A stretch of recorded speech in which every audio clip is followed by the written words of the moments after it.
Hi hello வணக்கம். நான் உங்கள் இலக்கிய ஜாகலிஸ் கிரிட்டிக்ஸ்லேருந்து நாம் இன்னைக்கு பார்க்க போகிற படத்தோட ரிவ்யூ என்னென்னு பார்த்தீங்கன்னா L2 எம்புரான். இந்த படத்தோட ஜானர் என்னென்னு பார்த்தீங்கன்னா இது ஒரு ஆக்ஷன் ஜெனர். அண்ட் இந்த படத்தை வந்துட்டு ஓடிடி ரிலீஸில் வரப்போ ஜியோ ஹாட்ஸ்டாரில் வரும். அண்ட் இந்த படத்தோட ரன் டைம் என்னென்னு பார்த்தீங்கன்னா 3 hours. എൻ്റെ മക്കളല്ല എൻ്റെ പിന്തുടർച്ചക്കാർ. എന്നെ പിന്തുടരുന്നവർ ആരാണ്? അവരാണ് എൻ്റെ മക്കൾ. இந்த படத்தை இயக்குனது யாருன்னு பார்த்தீங்கன்னா பிருத்திவிராஜ் சுகுமாரன். அண்ட் இந்த படத்தை முரளி கோபி எழுதியிருக்காரு. படத்தோட டெக்னிக்காலிட்டிஸ்ன்னு பார்த்தீங்கன்னா சுஜித் வாசுதேவ் இந்த படத்தோட சினிமாட்டோகிராஃபி பண்ணியிருக்காரு. அகிலேஷ் மோகன் இந்த படத்தை எடிட் பண்ணியிருக்காரு. அண்ட் தீபக் தேவ் இந்த படத்துக்கு மியூசிக் போட்டிருக்காரு. ஆல்சோ இந்த படம் பார்த்தீங்கன்னா லூசிஃபர் ட்ரையாலஜியில் செகண்ட் இன்ஸ்டால்மெண்ட்டாக வந்திருக்கு. இதோட ப்ரீக்வல் பார்த்தீங்கன்னா லூசிஃபர். அண்ட் இதுக்கோட தேர்ட் பார்ட்டுமே வருதுன்னு சொல்லியிருக்காங்க. PK രാംദാസ് ബാക്കി വെച്ചിട്ട് പോയ ഈ യുദ്ധത്തിൽ ഈ പാർട്ടിയെയും ഈ സംസ്ഥാനത്തിനെ നിരന്തരം തളർത്താൻ ശ്രമിച്ചുകൊണ്ടിരുന്നത് മുന്നിൽ നിന്ന് പൊരുതിയ ശത്രുക്കളായിരുന്നില്ല.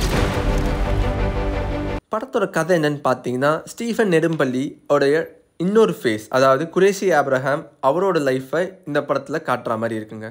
அதே சமயம் புதுசாக சிஎமான ஜத்தின் ராமதாஸ் தப்பான வழியில் போகிறப்போ ஸ்டீஃபன் நெடும்பள்ளி திருப்பியும் கேரளாவுக்கு வர வேண்டிய ஒரு சூழ்நிலை வருது. அதுக்கப்புறம் என்ன நடக்குதுன்றது தான் படத்தோட முழு கதையும் கூட.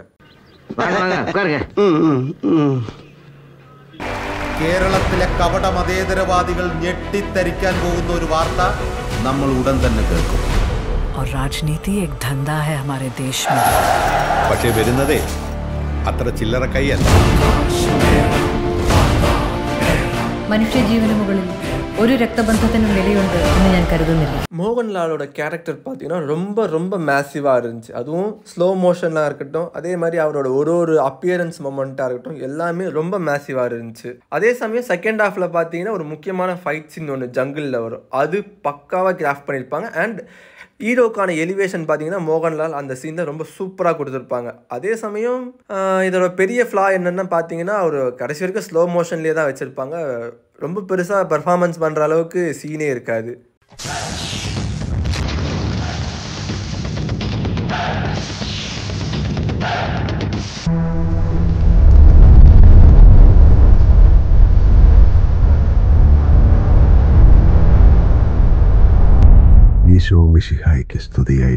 பிருத்திவிராஜ்க்கு பார்த்தீங்கன்னா ஒரு எக்ஸ்டெண்டட் கேமியோன்னு தாங்க சொல்ல முடியும். ஒரு நல்ல கேரக்டர் ஆர்க் எழுதியிருப்பாங்க. ஏன்னா அவருடைய ஒரிஜினை சொல்லியிருப்பாங்க. அதே சமயம் அவருடைய ரிவெஞ்ச் அந்த டச்சையும் நல்லா கொடுத்துருப்பாங்க.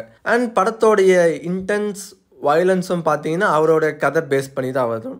அதே சமயம் மஞ்சு வாரியர் பார்த்தீங்கன்னா one of the well written கேரக்டருங்க. ஏன்னா அவங்களுக்கு தான் அந்த கதையோடைய ஒரு ஃபுல் க்ளோஷரும் கொடுத்துருப்பாங்க. നമ്മൾ അറിയാത്തതെന്തോ സ്റ്റീഫൻ നെടുമ്പള്ളിയുടെ കഥയിലുണ്ട്.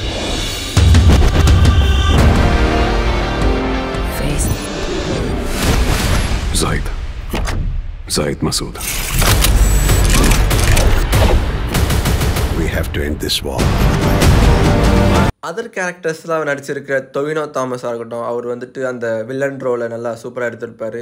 And Andrea Tivadar, Jerome Flynn வந்து பார்த்தீங்கன்னா அமெரிக்கன் ரோல்ஸை சூப்பராக பண்ணியிருப்பாங்க. இந்திரஜித் சுகுமாரன் பார்த்தீங்கன்னா அவருடைய அந்த ஓவர் ஹைப்டு ரிப்போர்ட்டர் ரோலை பக்காவாக பண்ணியிருப்பார். அண்ட் எரிக், சூரஜ் வெஞ்சர்மோடு அவங்களாம் சின்ன சின்ன ரோல் ஸ்பேசஸ் இருந்தாலும் நல்லா பண்ணியிருப்பாங்க. அண்ட் இது எல்லாத்தையும் தூக்கி சாப்பிட்ற மாதிரி இருக்கிறது பார்த்தீங்கன்னா படத்தோட ஆக்ஷன் சீக்வன்சஸ் தாங்க. எல்லாமே சூப்பராக ஹாலிவுட் லெவலில் எடுத்து வச்சுருப்பாங்க.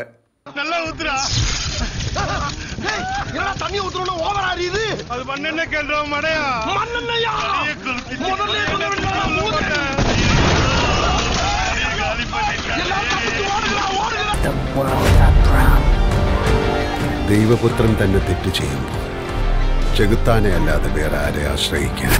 Because the enemy of an enemy is a friend. படத்தோட ஃப்ளா என்னன்னு பார்த்தீங்கன்னா படத்தோட ரன் டைம் தாங்க. 3 hours ரன் டைம். அதுவுமே இன்டென்ஸ் அண்ட் பவர்ஃபுல்லாக இருந்தாலும் கூட ஒரு ஸ்லோ மோவில் கொடுத்துட்டு இருக்கிறப்போ நமக்கு வந்து பார்த்தீங்கன்னா சாலிடான நரேட்டிவ் நமக்கு கிடைக்கலன்னு தாங்க சொல்ல முடியும். அங்கங்கே நிறைய சின்ன சின்ன பிளாட்ஸ்லாம் இருந்துச்சு. அதுவும் இல்லாமல் லூசிஃபர் 1ஓட பிளாட் க்ளோஷரையும் இங்கே கொடுத்துருப்பாங்க. பட் செகண்ட் பார்ட்டை பொறுத்த வரைக்கும் ஒரு பெரிய க்ளோஷர்ன்றதை பார்த்தா நமக்கு கிடச்சிருக்காதுங்க. அதே சமயம் ஒரு போஸ்ட் கிரெடிட் சீக்வலாக கொடுத்தது வந்து பார்த்தீங்கன்னா ஒரு அரிபரியில் கொடுத்து டப்புன்னு முடிச்ச மாதிரி இருந்துச்சுங்க.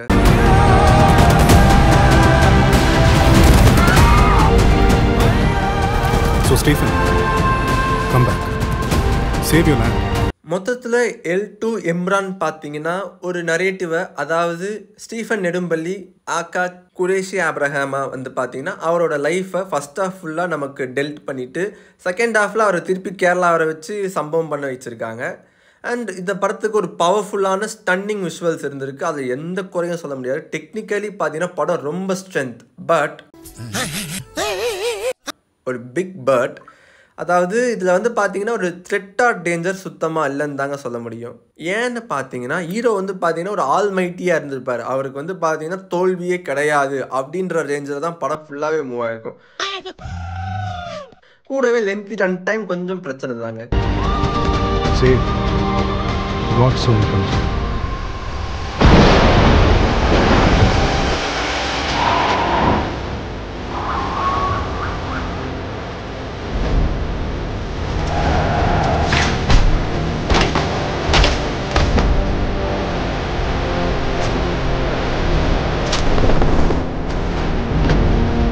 அண்ட் இந்த படத்தில் கோட்னு சொல்ல முடியாது. பட் ஓவரால் ஸ்லோகன்னு பார்த்தீங்கன்னா power, greed and vengeance that forms the entire movie.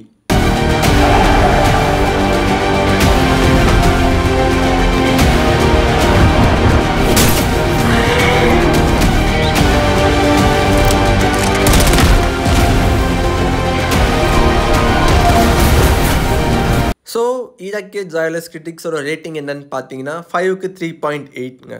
So இதோட நான் உங்களை அடுத்த ரிவ்யூவில் சந்திக்கிறேன். அது வரைக்கும் டாட்டா பாய் பாய் ஃப்ரம் மீராகேட்.